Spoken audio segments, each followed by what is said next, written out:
Ukrainian authorities say a Russian missile struck a shopping mall in the nation on Friday, killing several people.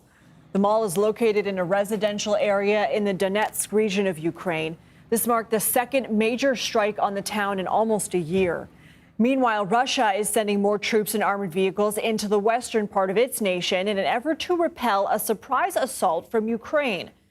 Ukraine correspondent James Waterhouse from our partners at the BBC has more on as the incursion deepens into its fourth day. This has been the most significant Ukrainian counteroffensive since the start of this full-scale invasion. And I include the counteroffensives of 2022 when Ukraine was able to retake swathes of territory. Why? Well, until now, until the last 3 days, this had been a familiar war of attrition with well-established front lines, and it was a dynamic that Russia was able to dictate.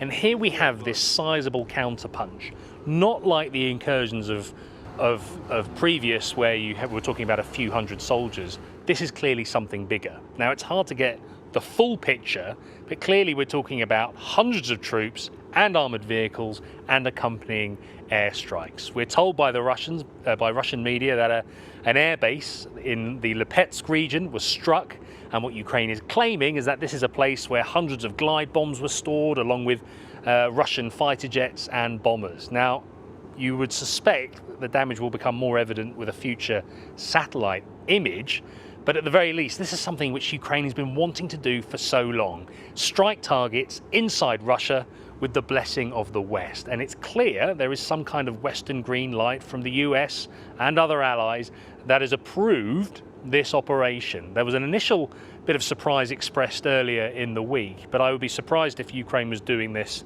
alone. Clearly, this is seen by the West and by Ukraine as being within the confines of self-defense. This isn't Ukraine trying to capture and occupy territory like Russia, and this is far from a mirror image. This is still a scratching of the surface compared with the full-scale invasion that Moscow continues to wage at Ukraine. Nevertheless, this has been a shake-up that we haven't seen for years in Russia's war in Ukraine. Let's bring in former U.S. Ambassador to Ukraine, Bill Taylor. Ambassador, thanks for being here. Thank you, Lindsay. Good to be here. How do you see the strategy as Ukrainian troops cross the border into the Kursk region in Russia? So one of the big things about strategy, Lindsay, is surprise. And the amazing thing about this operation is the surprise that they were able to achieve. A lot of people had thought that with all the drones these days, that both sides could look at the other side of the battlefield and see when there were big formations of armored tanks and military formations that might be coming across. Well, the Russians didn't see this. The Ukrainians surprised them, and they're pushing hard deep into Russian territory. And that has got to have some benefit, both for the Ukrainians and for the international community that's looking to support the Ukrainians.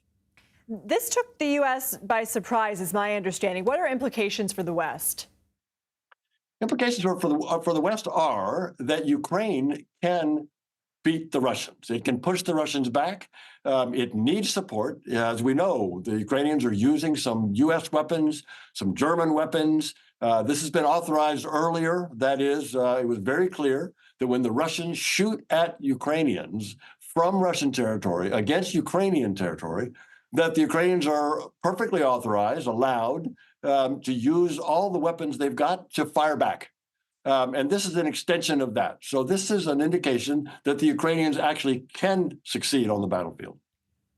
What risks do you see here on the Ukrainian side? I mean, how might Putin react? And also, does it stress their already, let's face it, limited forces? It stresses the Russian forces, Lindsay, and we don't know how Putin will react. First of all, Putin's surprised again. He has been taken by surprise. He had to call an emergency session. He's been told a couple of times that things are under control over the last 3 days. They're not. So we don't know how he is going to react. He's going to try to bring, you mentioned scarcity of forces on both sides. The Russians are going to have to pull forces from somewhere to try to address this. The Ukrainians have clearly given this a lot of thought. They know what they're doing in terms of taking forces from one place and putting it in another for maximum strategic effect. Former Ambassador to Ukraine, Bill Taylor, thank you so much for your time and analysis. Thank you, Lindsay.